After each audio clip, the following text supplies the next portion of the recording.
नमस्ते। अगर आप चीटिंग से रिलेटेड, स्पेशली चीटिंग में औरतों से रिलेटेड एक कड़वा सच जानना चाहते हैं ना, तो ये वीडियो आपके लिए है। एक मैरिड वुमेन के हस्बैंड का ना उसी की रिलेटिव के साथ में अफेयर हो गया था।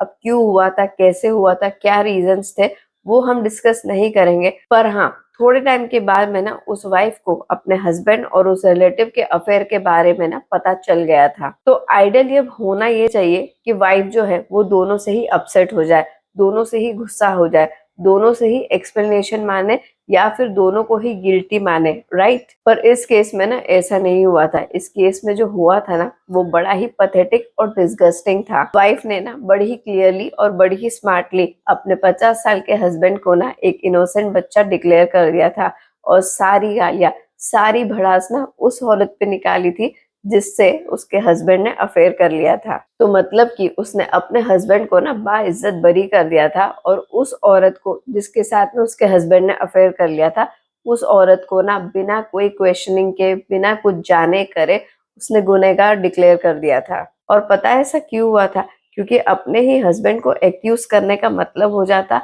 अपनी ही चॉइस को गलत साबित करना। और जब वो शादी अगर लव मैरिज हो ना तो फिर तो वो और भी बड़े ईगो का सवाल बन जाता है। ऐसी औरतें जो अपने हस्बैंड के अफेयर के बाद में ना सिर्फ दूसरी औरत को ही गलत मानती है और अपने हस्बैंड को सही मानती है ना, उनकी सोच ये होती है कि अगर मैं मेरे हस्बैंड को ही गलत मान लूंगी, अगर मैं लोगों के सामने एक्सेप्ट कर लूंगी कि मेरे हस्बैंड ने गलती की है, तो कहीं ना कहीं उसका मतलब ये हो जाएगा कि शायद मेरी ही गलती थी जो मैंने रॉन्ग पार्टनर को चूज करा। शायद ये प्रूव हो जाएगा कि मैंने प्यार गलत इंसान से किया। इसलिए ऐसे केसेस में ना कई औरतों को ये लगता है कि लोगों के सामने एक्सेप्ट मत करो, लोगों के सामने अपने पति को इनोसेंट डिक्लेयर कर दो और सारा जो ब्लेम है ना वो उस औरत पे डाल दो जिससे पति ने ना अफेयर कर लिया। इससे सोसाइटी में उस वाइफ का भी नाम रहेगा, उस वाइफ को भी कोई क्वेश्चन नहीं करेगा, उल्टा सब लोग वाइफ को ही सिंपैथी देंगे, उनके बीच में कोई प्रॉब्लम नहीं होगी और सारा जो इस सारी स्टोरी की विलन बन जाएगी ना वो औरत होगी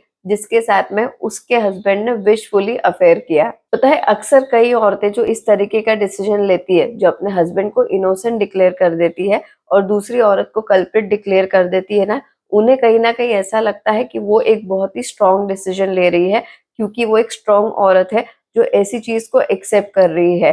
पर एक्चुअली इन रियलिटी ना ये एक वीक रिएक्शन होता है एक वीक औरत का, जो कि अपनी लाइफ का सच ना या तो एक्सेप्ट करना नहीं चाहती है या फिर कर नहीं पाती है और इसीलिए वो अपनी दुनिया को बचाने के लिए ना वो किसी और की दुनिया ना उजाड़ने को भी रेडी हो जाती है। और आयरनी ये है कि इतना सब कुछ हो जाने के बाद में भी ना सोशल मीडिया पे ना अपने हस्बैंड को ऐसे दिखाया जाता है कि जैसे वो वर्ल्ड का बेस्ट हस्बैंड है। ऐसी बातें लिखी है, बोली जाती है कि my husband is my best friend, my husband is my soulmate, my husband is my God. और पूरी कोशिश करके ना सोशल मीडिया पे उस औरत का कैरेक्टर असैसिनेशन किया जाता है जिसकी गलती उतनी ही थी जितनी की उसके हस्बैंड की थी। पर हाँ, सजा सिर्फ उस औरत को मिलती है, हस्बैंड को बिल्कुल भी नहीं। पता है इस तरह के की शेमलेस सोच की वजह से ही ना हमारी सोसाइटी में आजकल काफी लोग ना चीटिंग को नॉर्मल मानने लगे हैं। पता है कई औरतों के इसी इनसिक्योर माइंडसेट की वजह से ही ना बार बार हमें ये कहावत सुनने मिलती है कि एक औरत ही दूसरी औरत की सबसे बड़ी दुश्मन होती है।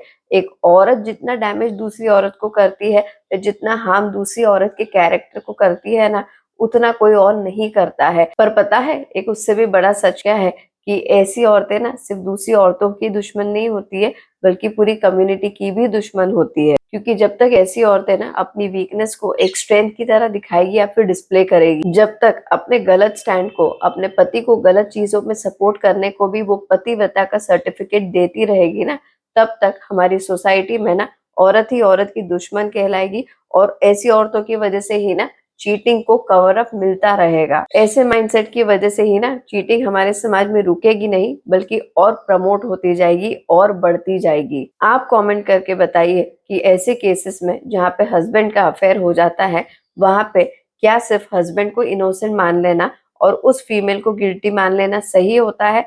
आप कमेंट करके बताइए क्या क्या गलती किसी एक की होती है या फिर दोनों की होती है। पर कमेंट करने के पहले अगर आपको ये वीडियो अच्छा लगा तो इसे लाइक जरूर कर लेना और चैनल को सब्सक्राइब उसके भी पहले कर लेना। नेक्स्ट वीडियो में मिलते हैं। जय हिंद।